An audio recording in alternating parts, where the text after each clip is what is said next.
ป๊าเป็นเจ้าของทีมแล้วเก่งมากโอเคปุ๊บมาปุ๊บไปปุ๊บดีมากนี่อย่าเสียชื่อป๊าเป็นเจ้าของทีมแล้วเก่งมากโอเคปุ๊บมาปุ๊บไปปุ๊บดีมากนี่อย่าเสียชื่อป๊าเป็นเจ้าของทีมแล้วเก่งมากโอเค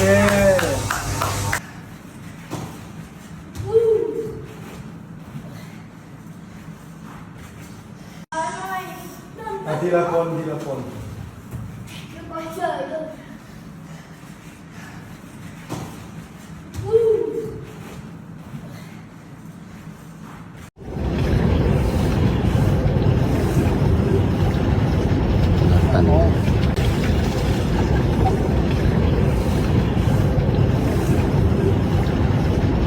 ตัน